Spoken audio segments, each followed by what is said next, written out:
நம்ம முருகர் பெண்மையை மதிக்கக்கூடியவர் தான் நம்ம முருகர்.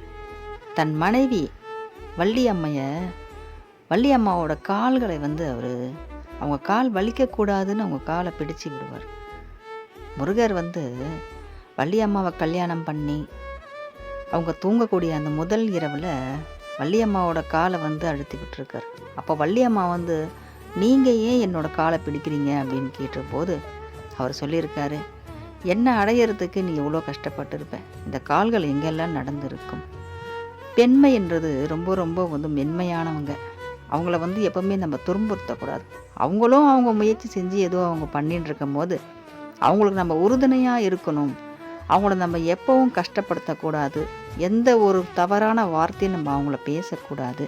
அவங்க மனசு வலிக்கிற மாதிரி நம்ம எப்பவும் நடந்துக்கக்கூடாதுன்னு முருகர் ரொம்ப தெளிவாக இருப்பார். அதே போல் அவங்க பக்தர்களும் இருக்கணும்னு அவர் நினைப்பார். பெண்மையை மதிக்கக்கூடிய ஒரு பக்தர்கள், மனைவியை ஒரு மதிக்கக்கூடிய பக்தர்கள்னால் முருகனுக்கு ரொம்ப ரொம்ப பிடிக்கும். அவங்களுக்கு உறுதுணையாக இருப்பார். ஆனால் பெண்மையை நம்ம ஒரு பெண்களை நம்ம துன்புறுத்திக்கிட்டோ அவங்கள கஷ்டப்படுத்திக்கிட்டோ இருந்தோம்னா வாழ்க்கையில் அது யாராக இருந்தாலும் சரி முன்னுக்கே வர முடியாது. அவங்க நிம்மதியும் அமைதியும் அடையவே முடியாது. இதுதான் முருகர் சொல்கிறார். ஒரு தாயக்கிட்டேருந்து நம்ம வந்திருக்கோம். அந்த தாயை மதிக்கணும். தாயை மதித்து அடுத்தது நம்ம கூட பிறந்தவங்க நம்ம சகோதரிகளை மதிக்கணும்.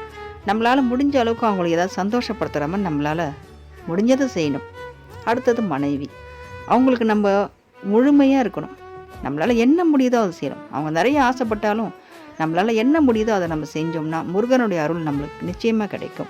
அடுத்தது நம்ம குழந்தைங்க அது ஆணாக இருக்கட்டும் பெண்ணாக இருக்கட்டும். பெண் குழந்தைங்கன்னா அதிகமான அக்கறையோட பாசமாக பார்த்துக்கிட்டா அந்தோடைய சக்தி அம்மையோட அருள் நமக்கு நிச்சயமாக கிடைக்கும். அதுதான் பெண்மையை போற்றணும் புகழணும்னு சொல்கிறாங்க. ஆனாடப்பட்ட சிவனும் பார்த்திங்கன்னா தன் உடம்புலையே பாதி கொடுத்துட்டார் அவங்க மனைவிக்காக. சிவனும் சக்தியும் 2 பேரும் சேர்ந்து தான் அந்த உலகத்தை ஆட்சி செய்கிறாங்க. அதனால் ஆண்களுக்கு எந்த அளவுக்கு உரிமை இருக்கோ அதே அளவுக்கு பெண்களுக்கும் இருக்குது. நம்ம மனசளவுலையும் அதே மாதிரி நினச்சி அவங்கள நம்ம சந்தோஷமாக வச்சுக்கிட்டா வாழ்க்கை ரொம்ப ரொம்ப சிறப்பாக இருக்கும். பெண்களை மதிக்கணும். அந்த பெண்ணும் ஆணை மதிக்கக்கூடிய பெண்ணாக இருக்கணும். பெண்களை நம்ம மதிக்க அவங்க ஆண்களை அவங்களாவே மதிக்க ஆரம்பிச்சிருவாங்க. அவங்க மனசில் எவ்வளோ பெரிய கஷ்டமோ பாரமோ பிறந்த வீட்டு விட்டு வந்தோமேன்ற ஒரு கவலையும் இருந்தாலும் நல்லா தாங்கக்கூடிய ஆண்கள் ஒரு கணவனாக அவங்களுக்கு கிடைக்கும் போது அவங்க முழுமையான ஒரு மகளாகவே மாறிடுவாங்க அவங்க வீட்டுக்கு. நிச்சயமாக அந்த பெண் நம்ம வீட்டுக்கு ஒரு வெளிச்சமாக இருப்பாங்க. அதில் எந்த